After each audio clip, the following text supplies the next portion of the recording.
Hello and welcome back to my channel. For those of you who are new, welcome. My name is Amanda and I do weekly marketing influence videos on building influence, both at the brand level, personal brand and professional career, corporate brand level, and do a lot of live experiments where viewers become part of the experiment. Today, I changed last minute what I wanted to talk about because I just got off a call with a very big investment bank that has an arm for private wealth, for ultra high net worth people. And their challenge was so interesting to me that I wanted to share it with you because I think it applies in so many different ways, regardless of your business. Their specific challenge is in really fostering the relationships with the next generation of wealth, the younger generation, as well as the women's vertical, the women's platform, and the younger demographic. What I thought was really interesting is this is one of the most reputable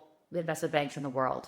This was never an issue. Why? Because people trust the name. There's no trust. They have the influence. However, when you think about how things have changed in the world, they can have the best portfolios in the world, but now there's a lot of other boutique people that can manage portfolios. And the portfolio itself becomes almost like, yes, it's important, but they are equally as interested, if not more so, in a feeling of belonging, a feeling of having purpose, where your identity becomes the capital, your influence becomes the capital, beyond just the currency at that level, especially. And it's like brands are constantly thinking about like, well, we're selling the best in this, we're selling the best in that. And it comes back to, at a certain point, marginally, how much better is one than the other?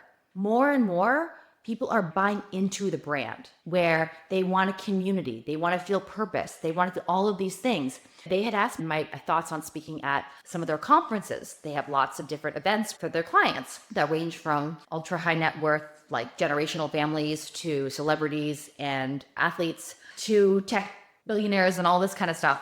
And of course, my thought was like, great, you can pay me to speak, great. However, I'm thinking to myself, and this is why I'm thinking this out loud as I'm recapping the conversation, is rather than go to another conference, is that what these people want? Or do they want bespoke, curated experience? Do they want connection? Who wants to go to another conference or another workshop? However, what about like an influence and legacy salon-like dinner in which you can incorporate something of education that is somebody speaks on how they can build and maintain their influence, which now your digital identity is your portfolio. So I think moving towards this idea that we're not selling just the service or the product, we're selling the experience, we're selling the community, we're selling a feeling that goes with it, we're selling what people want to be and how they want to feel when they work with us.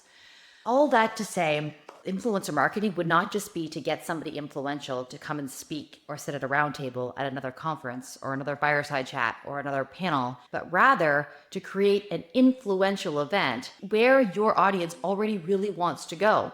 I'm thinking ultra high net worth, like gosh, think places like Aspen and St. Moritz and St. Tropez and these fancy like live from salon-like dinners for influence and legacy, invite only. And again, that's a luxury brand, but this can apply to any brand, right? Why would we pay X number of dollars more for a street shoe with a logo than a street shoe that looks almost the same but doesn't have the logo?